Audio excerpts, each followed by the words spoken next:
Kelly, welcome to the Way of Champions podcast. You are truly a champion coming off another NCAA championship season with Northwestern women's lacrosse. It's really a great honor to have you on. And I'm so excited. And I know Jerry is for today and just to talk about your career, your life, your as a player, as a coach, building a program of sustained success. This is really going to be a special one for our audience. Absolutely. It is my great honor to be back with Jerry and be on this podcast. So thank you for inviting me. Awesome. Well, I'm gonna usually I ask the first questions, but Jerry insisted today that he start. So we're gonna let him kick it off. Oh my gosh. Good. Kelly,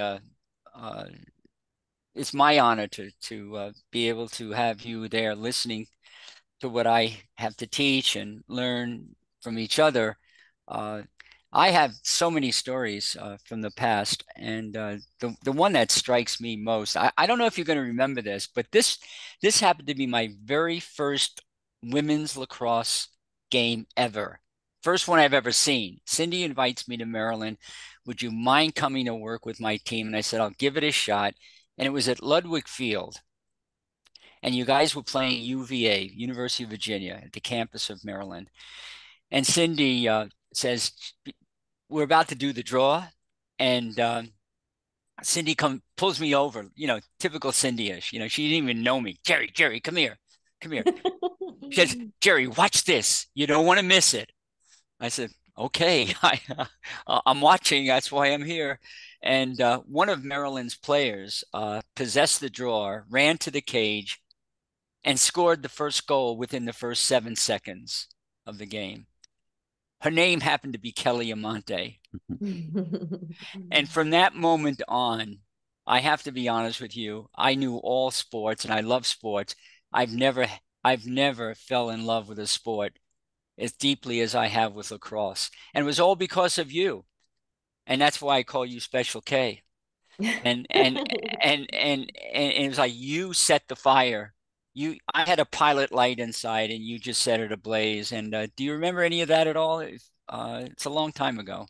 Yeah, absolutely. That was kind of my thing, is that I wanted to try to start fast and put my stamp on things. And I do remember, you coming into the program and your first time there. I'm always very like aware of what's happening and who's coming to influence us. And Cindy was always such an amazing forward thinker to bring someone like, first it was Gary, Sure. Yeah.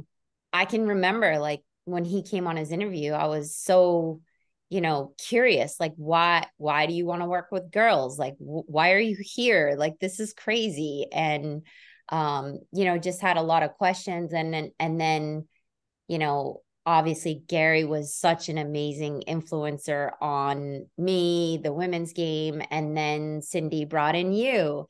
And I think she's one of the greatest CEOs of lacrosse that there ever was. I owe everything to her.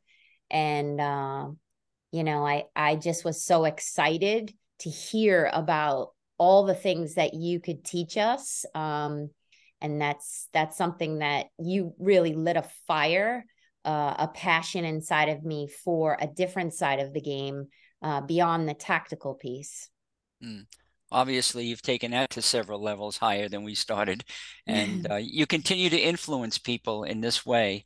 And it's very apparent to me when someone said, "Boy, that Northwestern team, what are they drinking in their tea?" And they're playing the game the way it was meant to be played, and it's obvious to me that I've met several of your players. One of your assistant coaches, Alexis. I've worked with her, and it just emanates. They embody that spirit of what you're talking about. John, Mhm. you want to jump in there? Or? Well, I just, what's interesting, I want to stick with your first introduction to Jerry and your playing career, we were talking off camera before we started, and your words were, Jerry, you were a game changer for me. So maybe just tell that again. How did Jerry's work and this focus on the inner game change you from, the player who you were to who you could become at this next level? Yeah, absolutely. I think that, I think much like many females, I was probably my own toughest critic.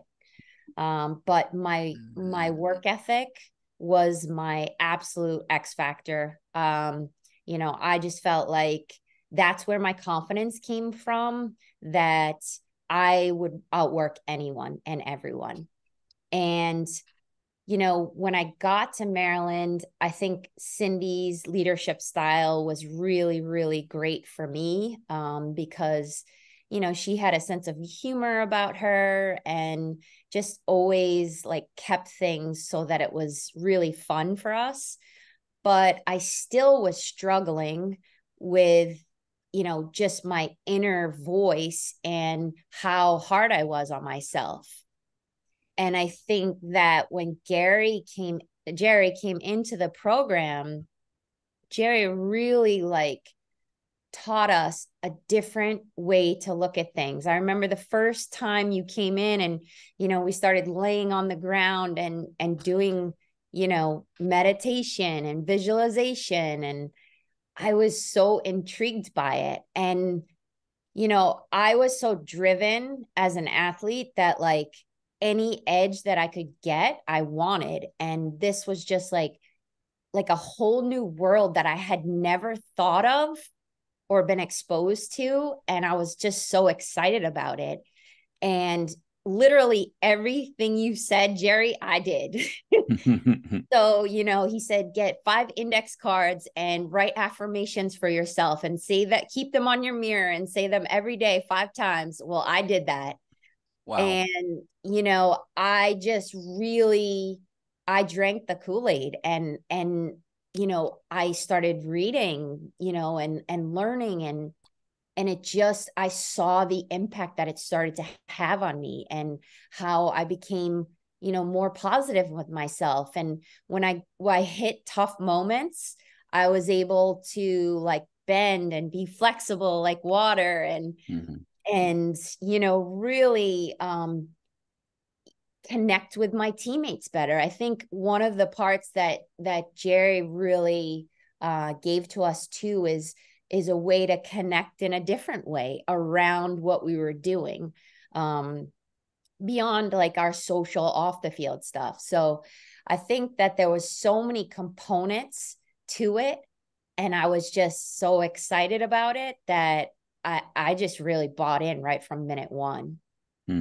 Which is interesting because we've had people on here who are like, Jerry, I thought you were totally full of it in the beginning, and then they're like, but over time it started to make sense. And so it's just a great metaphor for coaching as well. Not every one of your athletes is all in on every one of your words. A lot of times, you have to sort of earn their trust, and you were obviously very trusting. But this is the thing, right?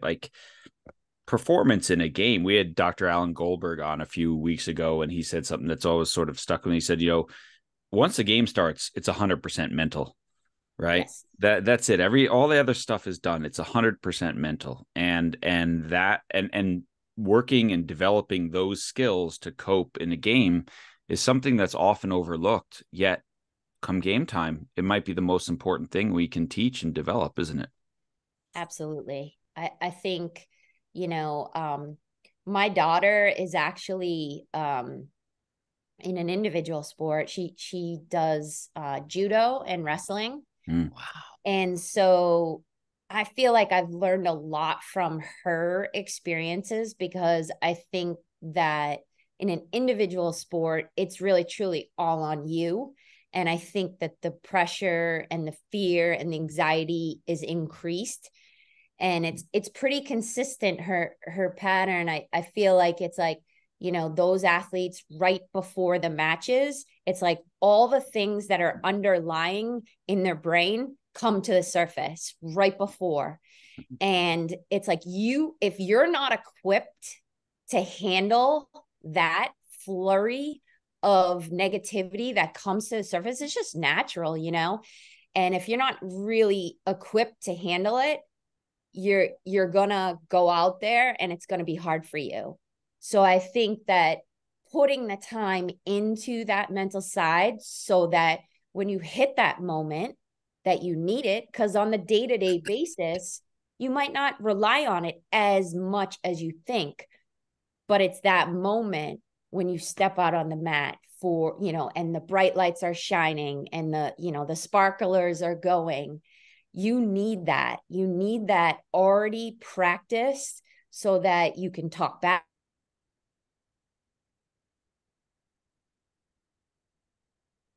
to yourself. Sometimes think that, oh, I shouldn't be fearful. But I think the thing that they have to understand, everyone is fearful. Like it's human nature. And I think when you learn how to cope with those fears and those anxieties, and you can go in there with a level of confidence, and then you also can cope with the instability of the match or the game or whatever sport you're doing. Those are the people that do the best because, you know, like Jerry said, you have to be flexible. You have to bend like the water, you know, and that is truly the key. That's probably my greatest lesson from Jerry. And I feel like being a parent of an athlete, being a coach for so many years, I just feel like my ability to handle that, my ability to teach that with my athletes is getting stronger and stronger. Jerry, So I want you to jump on that, but all I'll throw in is a comment, not a question. Because I was a wrestler growing up. I was a college soccer player, but I was a wrestler for many years. And I always remember the Iowa coach, Dan Gable, once you've wrestled, everything else is easy. And yes, it has to do with the sport, but it's also about stepping out on the mat and there's no one to turn to, no one to blame, no one to hide behind. It's just you and you with all your fears and all your anxieties.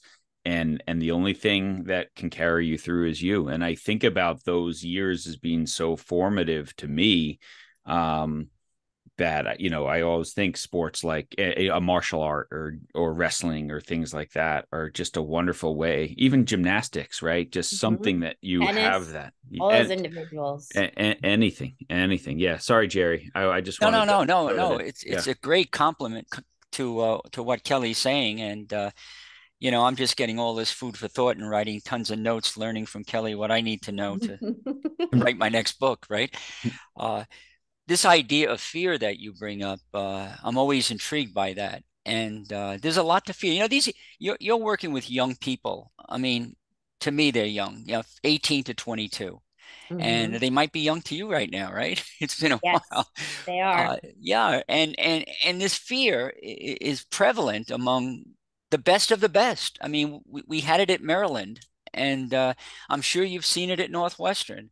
And what's really great about this conversation, from my perspective, is that we have tons of coaches out there, thousands of people listening, to understand that that's a natural phenomenon. Like, not run away from it, embrace it, and find out what. So fear is nature's way of telling us that something's not right. So instead of being afraid of fear and getting more afraid and getting more tense and tight, if we listen to that message, then we find out what the fear is all about. And perhaps you can reflect on this. I think the fear is always related to where we're focused. If we're focused on the outcome and results, we're going to have fear because we can't control it. If we focus in on all the little things we prepared to do and all the little things that feel really good, and we get into that flow and go out and demonstrate all the things we love to do together, then the fear dissipates. Do you notice that happening as well? I mean, let me just say, we're talking to 100%. someone here who's won 8 national championships in a very difficult competitive sport where at least 7 or 8 schools throughout the nation could win it every year. And you're very consistent. Anyway, go ahead. I'm sorry. No, yeah. I mean, I would just go back to, you know, my daughter with the individual sport. And I think that, yeah, I think it's hard in that setting because, you know, you said you don't have anyone to turn to, but I think that having in a team sport, having people to turn to it helps you in those situations too, because you can kind of vibe off of each other. And I think in that individual sport, you know, you have to step out on that mat, and it could be, you know, in a short match, you know, a 4-minute match, it could be one mistake that gets you.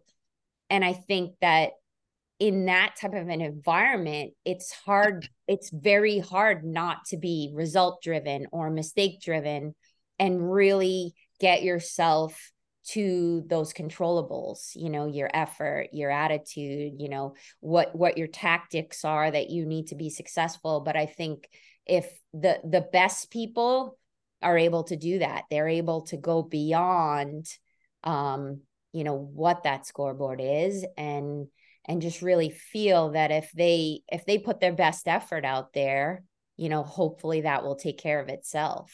And it's a very, very hard skill to learn. Jerry obviously has, you know, just tremendous experience at it. And I think that, you know, if you can surrender, the opportunities are just limitless. Mm. Surrender is an interesting word because for most of us, we think of it as giving up, but we're not giving up.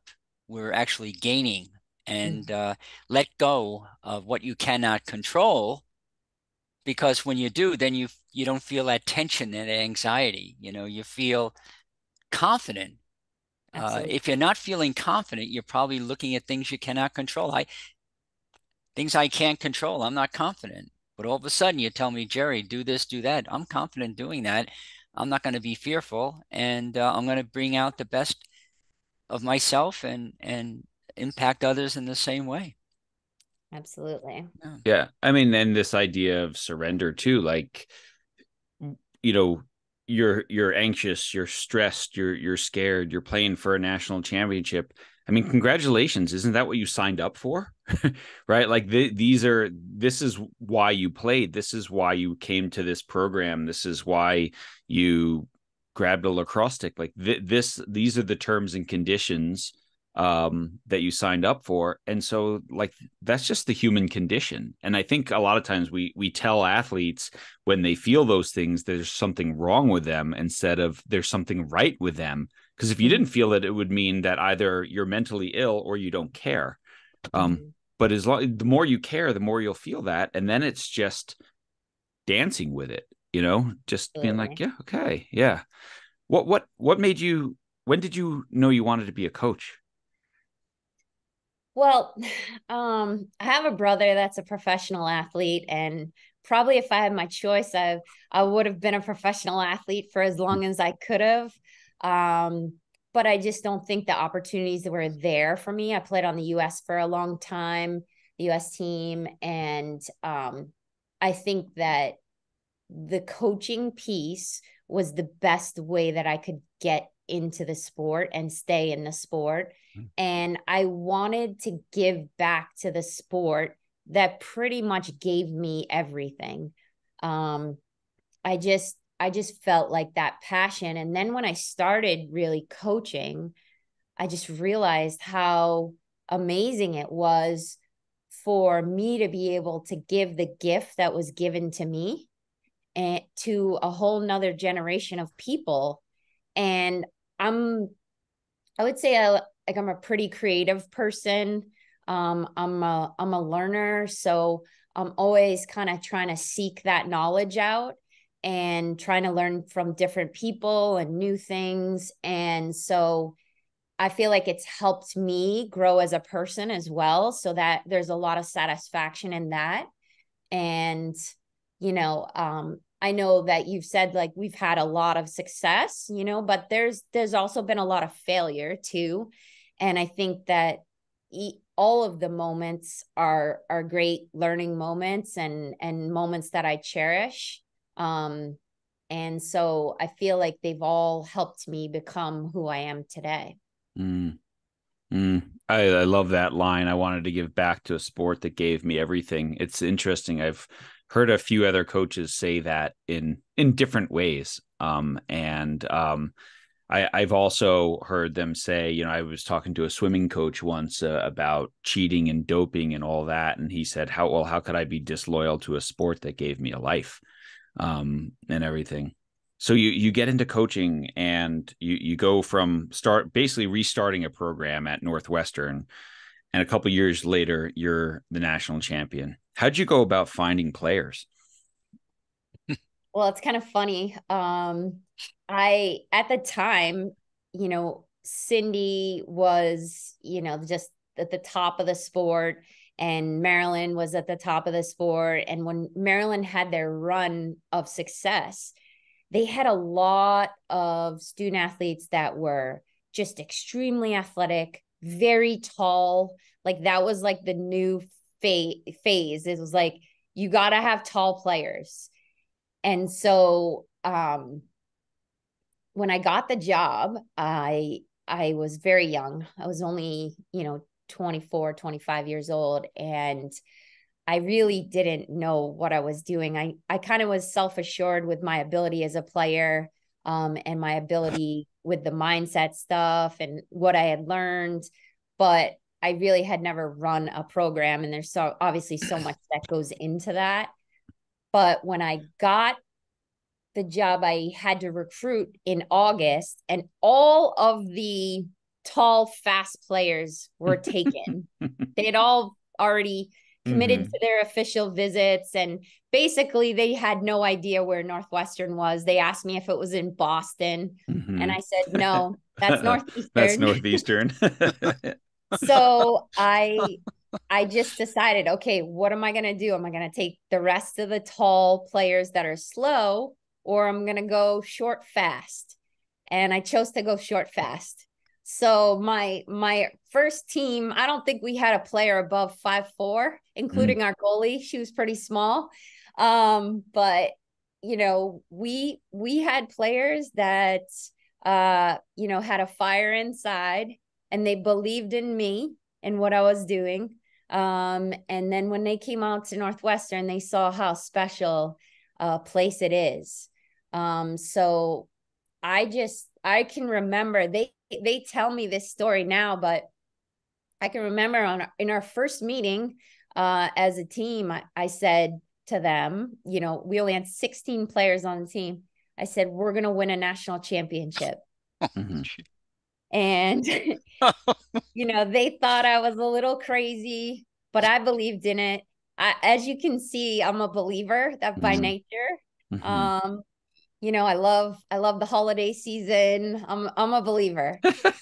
And so I just think that you know, we said that, and I talked about it, but that wasn't like, you know, talked about every single day. What we talked about is building our culture and building, you know, ourselves up and building each other up and caring for each other. And, you know, I think that right away I implemented, you know, the visualization, and we did so many different things. A circle of appreciation, Jerry. Oh my gosh.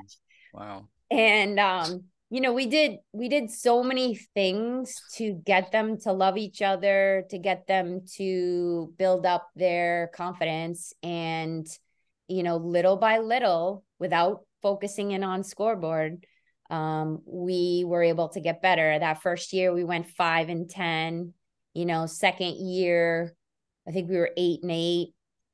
And the third year, I think we lost maybe 3 games and made it to the quarterfinal, lost to Virginia, the eventual champion that year.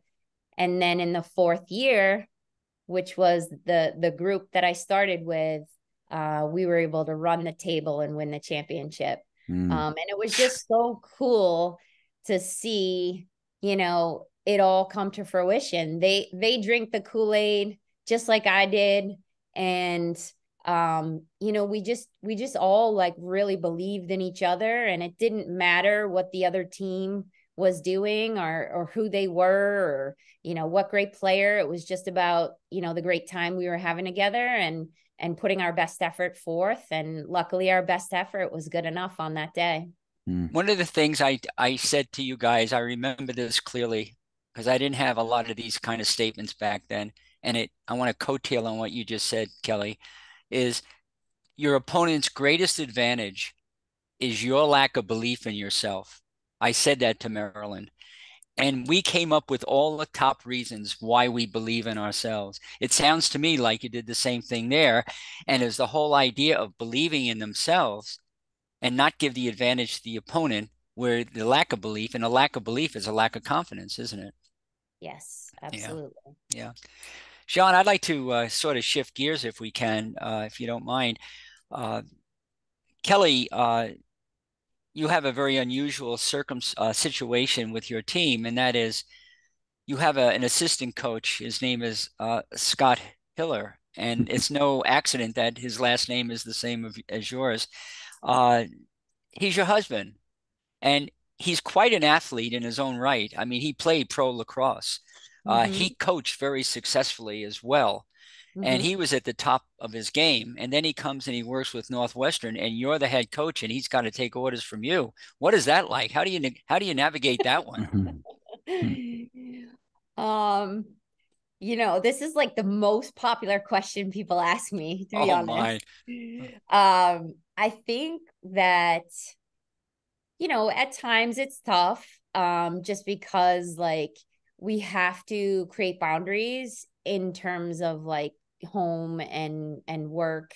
And, you know, that can be a challenge if we bring what we're doing in the office home too much, to our family. So we're both very, very family oriented. And so when we have time with our kids, like that has to be the priority, our undivided attention. And I think that helps us that we have that same value system with family. So I think that's really the first thing. And then I think Scott is just amazing with the way he carries himself. We're very like opposite in our personalities, and he really believes in me and trusts me. And, you know, he knows like when I'm really passionate about something to kind of get behind me on that, or when he can say like, hey, no, I don't think that's a great idea. Like, let's do this. And I think over the years we've really found a great cadence of how to work together. And he has helped us so much. I mean, obviously just to have his level of experience, his personality and how he connects with our players. And then obviously like when you have a coaching staff, the cohesiveness is really, really important. You need people that, you know, work together, that trust each other and, you know, want to have fun together. And obviously like we do that it's a lot of fun. We get to work together, travel together. You know, sometimes it can just be stressful with just the logistics of our family and being away, but we're lucky to have, you know, very supportive families that help us out and very supportive neighbors that help us out. And so, you know, it takes a village, but I think that Scott and I have really enjoyed kind of building this up together. And there's really no ego. I think he doesn't have an ego. I don't have an ego. It doesn't matter, you know, who gets credit or who's the face person in that moment. I think that, you know, we all know we're working for the greater good of our players, our university, our family, all of that. It's a good role model for your kids too. I mean, your athletes, which is maybe they learn by watching the two of you play for something bigger than each of you, and maybe they can go out on the field and play for something much bigger than themselves in terms of creating connectedness, in terms of creating a sense of belonging. So you're absolutely interesting when you talk about that, because not only are you coaching lacrosse, but you're coaching a way of being by Absolutely. being together and showing them what a real team looks like. Absolutely. Absolutely. And I think that it's a really, it's just a healthy situation, for our athletes to Good. kind of see that and see that cohesiveness for sure. Mm-hmm. Now watch all the lacrosse coaches go out and try to get their partners as assistant coaches out there, right? I say it's not easy, but Yeah. if you can do it, good luck. Okay. Yeah, it's not Yeah. easy. Yeah, it takes work. Yes, So a lot. so here you are now in spring of 2023. You win your 8th national championship. What do you? I want to sort of dig into the program. What are the kind of the non-negotiables of being a Northwestern lacrosse player, and then how do you go out and look for people who fit into that? Hmm. Yeah, I think you know, the number one non-negotiable is working hard. Number two is being a good person, being grateful for what you have, and caring for each other, caring for yourself, caring for the sport that we play.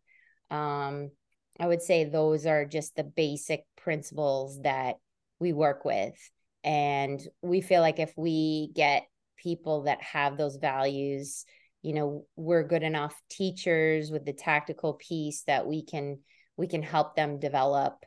And I think there's just like in our sports world today, there's just I think a misread sometimes that you have to have the best person, the best athlete, or the best talent. I mean, there's so many examples of that not being the case. Like Tom Brady is obviously one example, but there's so many where you have to have all components, and it's not an easy thing to read that for coaches. It's hard, and everyone works hard at that, but I think like ultimately we try to just get the people that feel like they fit our style and our personality. We don't try to force it too much, because those are the people that want to be with us and want to be on the journey with us and are going to believe the things that we say and try that. And really, if you just get that, then you can start to build momentum. I mean, I think about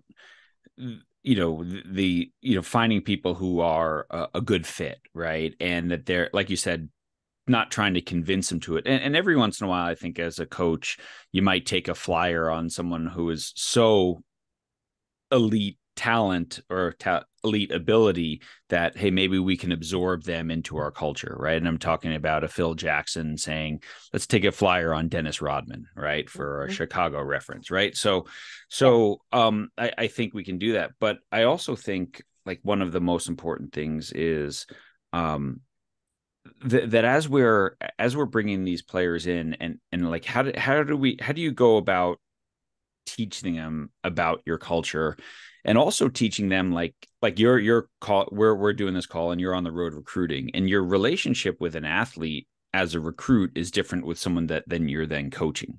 How do you help them make that shift that, okay, I recruited you because we wanted you here, now I'm going to coach you, which is going to be hard, right? Because I'm going to try to make you better. And how do you help them navigate? Because I come across a lot of athletes who struggle with that moment. Like, wait, coach is totally different than when they recruited me.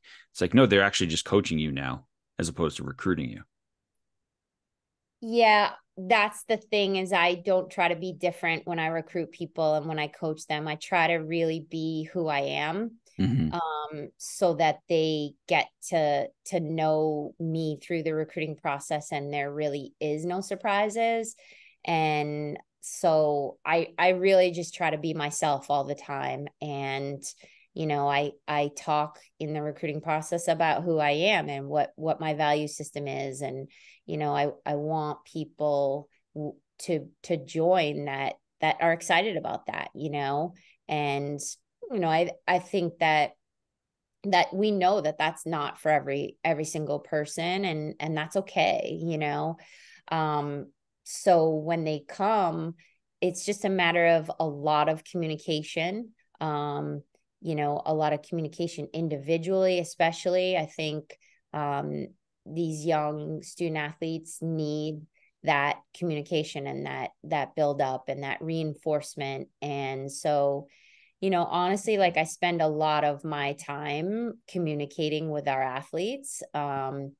And I like that part of the job. I like, hearing where their head's at and trying to kind of work with them to sift through and figure out how they can, one, be happy, and then when they get happy, try to get confident. And I think that's not to say that, like, happiness is everything going your way. It's actually, in all situations, how can you really find that space where you can still understand and love what you're doing and the people around you, even though you're going through a rough patch, or you're having some difficulty, you're not getting the results you want, maybe. And like Jerry brought up before, just kind of letting go of those, things that you can't control, and really just keep continuing to get back to what you can. And, that's the challenge of being a young person is, you're still developing your own philosophy as a person. And I just like to think that as a coach, that I have an impact on the way someone can think and build themselves up for their future. When you're in a sport that's not professional, that's really the end game. You're not looking to, put people in the NHL or the NFL or the NBA. You're looking to put people in society and have them make an impact there. Yeah. What happens when, I mean, you bring people in, and I think the youth sport culture is all about, be the star, get your statistics, get noticed, right? And then they have to come be part of a team. And certainly with your record of success as a team, you're getting some of the best athletes in the country to come play at Northwestern. And then they get there, and for the first time in their life, they're sitting on the bench, right? They're stuck behind an All-American. And I think this is one of the biggest challenges, is navigating. And what I'm hearing from you is that's where this communication piece comes in, because you can't just coach your starters. It's like, how do I manage these new players who are in a really unfamiliar situation? Like, how do you tell them, how can they contribute to the greater good, even if for the first time in their life they're not playing? Yeah, I mean, I think first and foremost, you have to take the focus off the result, which the result is playing time. And I think, just kind of, that's a really hard thing to let go, and get back to, the things that you can control, getting better and working on, your mental side, your physical side, all of those things. And then, I think the hardest thing is just patience, because, I think that you really need to have that level of patience and just understand that your, like, self-worth is not wrapped up in results and in like playing time or goals or, statistics or winning games. Your worth to everyone is the type of person that you are, and how hard you work and what a good teammate you are, and all of those things. So I think just reinforcing that with your players is really, really important, and them reinforcing it with each other is really important. Yeah. Go ahead, Jerry. Well, to take off on that. So really, the coaches who are listening here, what I'm interpreting this to mean, what Kelly just said, is some of that responsibility falls on the shoulders of the coach to help that athlete feel relevant, important, valued, empowered, respected. All of these qualities that go into making a good person we as a coach, those of you who are listening, you can actually let that player who's not getting the minutes, who's not getting the playing time or not getting enough scholarship money, whatever it happens to be, what they need to know is they are relevant, they are important, and in what way. And then they can buy into that and see their contribution, because I think we all want to feel those feelings. And I just wanted to mention that. And Kelly, I think you're doing a great job with that. Your athletes obviously feel relevant and important. Just let the camera go on the sideline and watch the bench players react, which I do. And that's probably more important to me to watch than the field. And we see that going.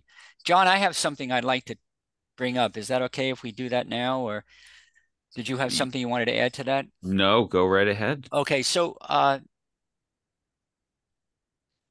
follow your career. I follow the career of all these coaches. I mean, I know them all. Most of them are Terps. We have Acacia Walker at Boston College. Of course, obviously Cindy Timshall, Kathy Reese at Maryland. Come on, right? And yourself. You all seem to be really strong advocates of the women's game of lacrosse.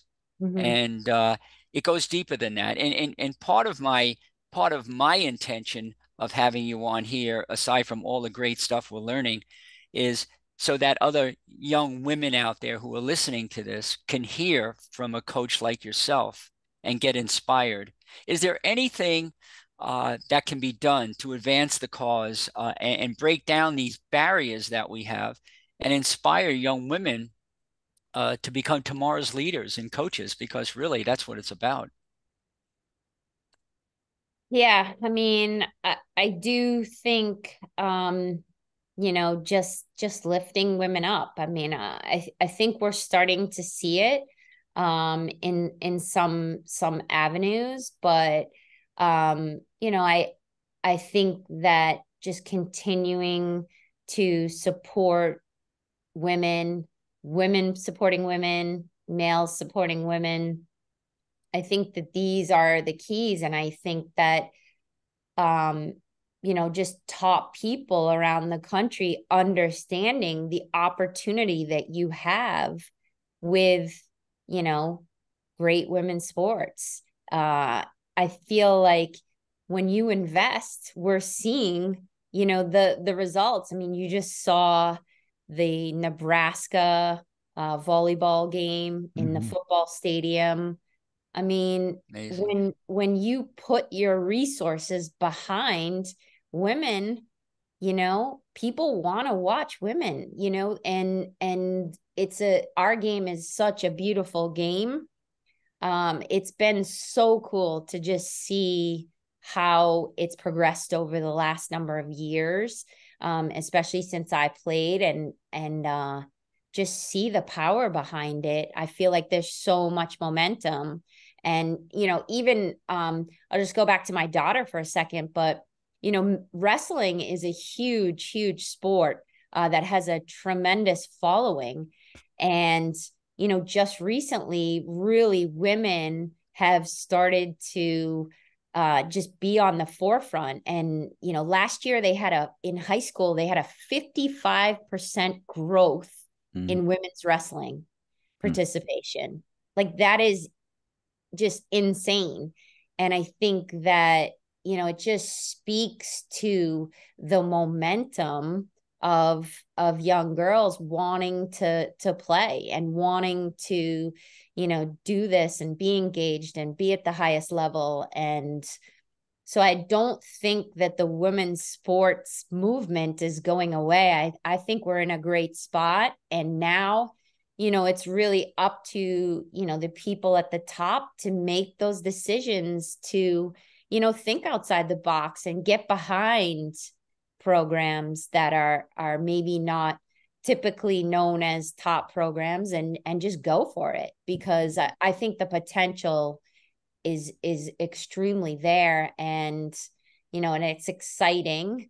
I think from one of the fears that I had, Jerry, when I got into coaching is, being such a family oriented person, is like, how am I going to do that? How am I going to balance the two? And I still, struggle with it at times, to be honest, you know, from a day-to-day perspective. So I think from that perspective, if you have a family, it's super important for you to, you know, share your ideas and thoughts and vulnerabilities with other coaches, because we're all kind of going through the same thing. And I think we're dealing with a new generation of athletes. So I feel like it's really important to continue to stay flexible and learn and be willing to change and bend.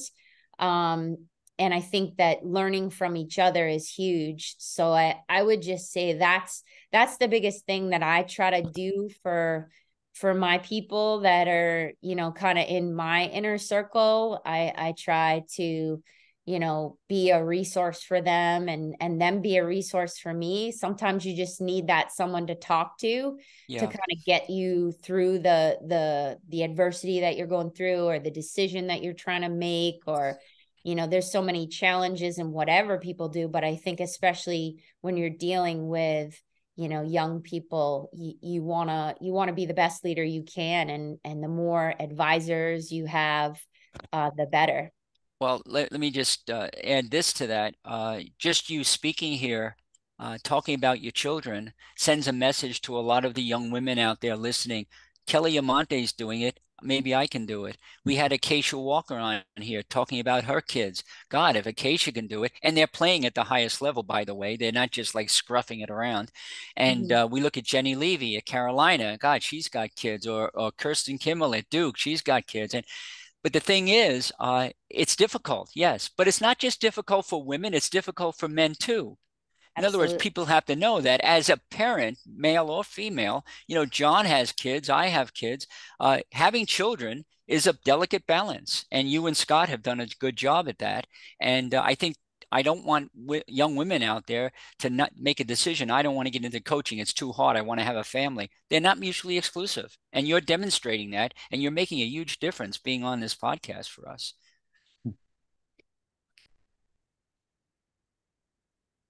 Is that frozen? Give it a sec. There, she's back. Yeah. Sorry. Yeah. Well, you know, Kelly, let's take that as a coach at the highest level, international level, NCAA champion. What's the hardest part about watching your kids being coached when you see coaching that maybe is not productive or whatever? I mean, I remember we talked to Jenny Levy about this. We've talked to other people about this. I think about this myself. Or even say, what's the thing that when you're driving down the road and you drive past a lacrosse practice and you makes you want to pull your car over and be like, okay, stop. Let me help? Well, I think that, to be honest, like with my kids' experiences in sport, I've like been very impressed and learned so much. Obviously, you know, my older daughter does sports that I don't know anything about. So, you know, that's interesting and to me, and just learning from people. I just really, even if I don't agree with everything that I'm seeing, I try to learn as much as I can. I think the biggest and hardest thing is that, you know, when you see something that you know is not helping build them, you know, from that mental side. I think that luckily with my, you know, experience, I can maybe have a conversation in a way that, you know, comes from a place of like respect and love. And I can say, hey, this is something that I do with my athletes. Maybe, you know, you can look into that, or, you know, something like that. But I think that's the biggest challenge, is when you see things that, you know, are probably going to be, you know, something that maybe not like takes them away from the philosophies that you have as a coach. Like, you know, maybe it's being too results driven, you know, simple things like that. But on the whole, I feel like Scott and I have been very lucky to have great people around our children. And I think when it's not perfect, that's an opportunity for us to talk in the home with our kids and just talk through that. It's like, okay, not every single person is perfect and not every situation is going to be perfect, but this is how we see it. And, this is how you can kind of handle that. So, I always try to look at everything as an opportunity, even if it's not, something that I agree with. It's an opportunity to kind of sift through that and that challenge and figure out what your next steps are. I love that. I love that idea. And I've heard that a lot from people, like, not going to get involved in the X's and O's of the sport, even if I know it, because that's the coach. And I appreciate that he or she is out there coaching, right, and taking the time to do that. But when I see it crossing the line of going from difficult, right? Not every teacher is going to be a good teacher, not every coach, not every boss is going to be a good boss, into dangerous, right? You're attacking the human being. That's when it's like you got to step in. And I think that's the advice I always give parents as well. Is it difficult or is it dangerous? Yeah. Awesome. Jerry, how about we do some rapid fire here? You're good at this. I'm good at this. This is my thing. I get Kelly in the hot seat for sure. So what we'd like to do is so we'll throw out some words, just a single word, and you respond from your gut intuitively, just whatever comes to mind. How's that sound? Sounds great. You ready? Mm-hmm. Okay, John, you want me to handle this? You got it all, man. Okay, so trust. Yeah. I think, trust is the key to everything. Trust in yourself, trust in your teammates, trust in your coaches. I think it's the foundation of anything great. Okay, love. Love. I think that, if you want to be great at something, there has to be a deep, deep, deep level of love for what you're doing, in order to get your discipline and your effort level to where it needs to be. Wow. Listening. Listening is probably, just one of the most powerful skills that you can learn, in today's day and age of, just so much information. I think being able to step back and just be a listener and not jump to talking all the time, I think can be one of your most valuable skills. Joy. Yeah, I think joy it's a level beyond love. I think you can have love for something, but when you have joy, it's like that increased level where you're being playful, and you've found that space where you can just go out and do something with no fear and just enjoy it to the highest level. Cindy. Cindy, the goatess. She is the goat of all times. My mentor. She is just so special to me. She sat right where I'm sitting right now. I'm sitting in my mom's house, my dad's house, and she came here and she visited me and she changed my life for the better and opened my eyes to a whole new way of thinking, a whole new embodiment of taking risks and really embracing who I am to the fullest ability. Well, two things. Number one is she's going to watch this. So she's going to hear everything you said. But number two, in the world of lacrosse, it's like Beyonce. Yes. It's like Cher. You don't need the last name. Totally. At all. You don't need it. If you're in lacrosse, just say Cindy, man or woman, and we know what we're talking about, right? We know what we're talking about. And wow. When you talk about joy and passion, Yeah. Nobody does it better than Cindy. Oh my Every time God. I talk to her, I get more excited about the sport. I get more passionate. She calls me to fire me up about being a leader in the sport, like all the time. She's like, Yeah. Kel Dog, you Yeah. have to be a leader. You gotta fight for this. Yeah. Yeah. And That's the way she says it. Yep, Kel Dog. She's the only person that calls me Kel Dog. Mm.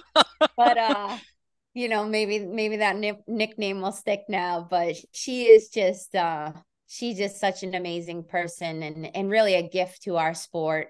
And I'm not sure if you know this, Jerry, but she coached at Northwestern I do. Yeah. before she coached at Right. Maryland and now Right. at Navy.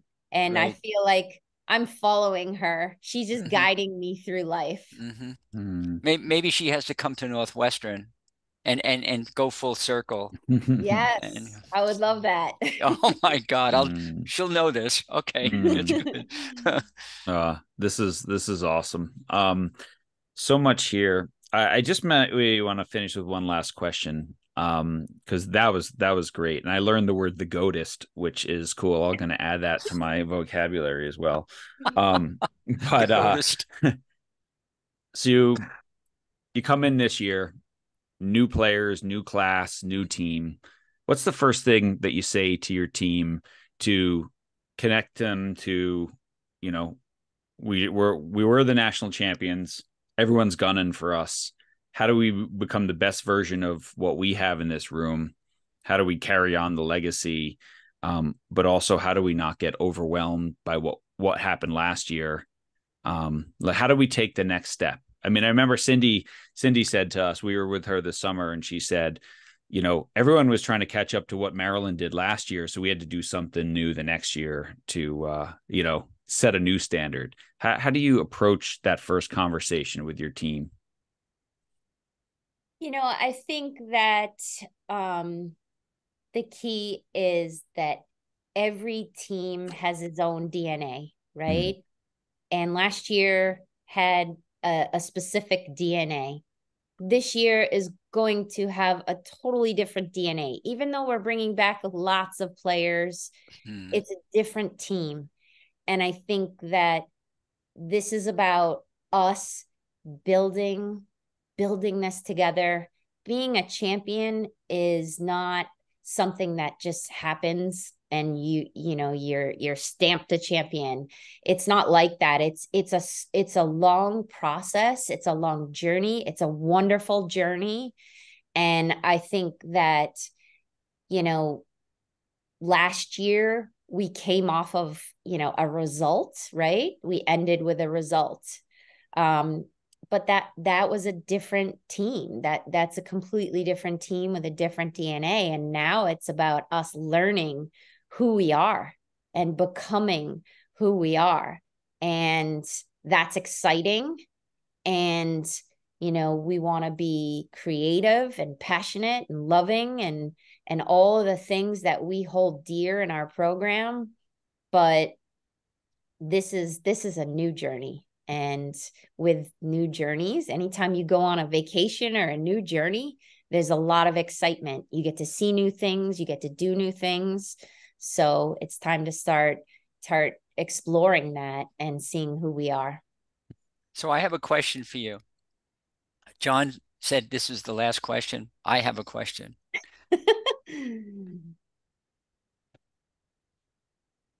Your team won the national championship last year. You were the national champion. You are the national champions. So perhaps the question that they need to think about is what do we need to do and how do we need to be in order to beat last year's national championship team? Yes. So basically it's how do we get better than last year and 100%. go from there. Okay, good. Love it, Love it. Jerry. Yeah. Mhm. Love it.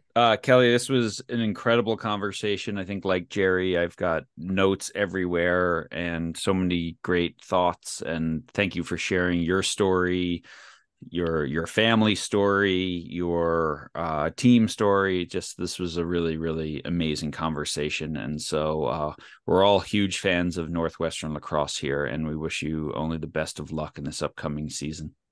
Thank you so much. It was again my great honor to come back and talk to you guys. And Jerry, just have so much admiration. Anytime I find myself struggling, I just go back to my books and try to get my mind dancing, because it really truly is the key. Yeah, so dancing mind is where it's at, right? Well, right. you're very kind, and I'm very humbled by your comments. Thank you. Thanks, everybody. Jerry, I don't even know what to say. That was so good.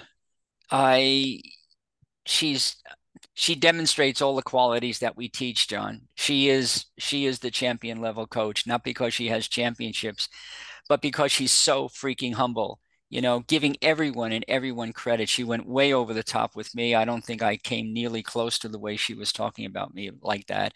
She's a lifelong learner. Every coach out there, understand, if you want to be a great coach, you've got to also be a lifelong learner. She talked about recruiting and how she would be herself and be genuine and be authentic. Well, wasn't she genuine and authentic on our show? Absolutely. And then she talks about communication. Finally, she puts the stamp of approval, which all coaches need to know. And the key to great relationships is communication, and to start communicating with your athletes. And she's got the whole package. Yeah, I mean, so much great stuff there. You watch her, as we just did, or if you're just listening to this, you can feel the energy and the passion. And that's the type of person you'd want coaching your own kid. That's the type of person that you'd want to be led by and coached by. And just her higher purpose. She said, I always wanted to give back to a sport that gave me everything. Her purpose isn't to win a championship. It's to give back to her sport, and to women in coaching, and that championships, those are a byproduct of that selfless giving, to her team, to her athletes, everything. I just love that. Point. Wonderful, yeah. John. Glad you pointed that out. And I think a lot of us need to remember it really is all about giving. And she gives. And guess what happens? The team gives. She's modeling everything that she wants the team to be. If you want your team to be a certain way, you've got to model it. You've got to demonstrate that, right? Be the change you want to see. And this is why, God, our shows, we keep getting these amazing coaches on here so we can learn from them. And what's interesting is that there's a thread that weaves this quilt, and at the end of the day, that quilt is a beautiful quilt, combining all these different qualities and traits and characteristics of what it means to be really a great coach, a great leader, a great person. And we're so fortunate to have these people to teach us these amazing lifelong lessons. And once again, it comes back. She talked about communication, but again, individual meetings, reaching out to people one-on-one. That's the key to coaching right there. Everyone says it. As a coach, that you have to find how do you do that, right? And some of us obviously aren't college coaches where we have lots of time and the office, but even if you're a high school coach, that little bit, 20-30 seconds on the field, that, hey, stay after, let's have a quick chat. A youth coach, same thing. Connect with your athletes one-on-one, let them know that you see them. That's the key. Yeah, that's the key. It's amazing. Boy, are we learning a lot, or what, John? Ooh, it's great stuff, everyone. Well, listen, everyone, thank you again so much for listening to the podcast this week. That was a masterclass from an 8-time NCAA champion, I think 10-time total as player and coach, Kelly Amonte-Hiller. What a conversation. So go out there this week. I mean, take what you learn, layer some of this onto your practice, and use your influence for good, because it's not neutral, is it, Jerry? I don't know, John. What do you usually say? I forget. Your influence is never neutral. So go out there and use it for good, and we'll see you again next week.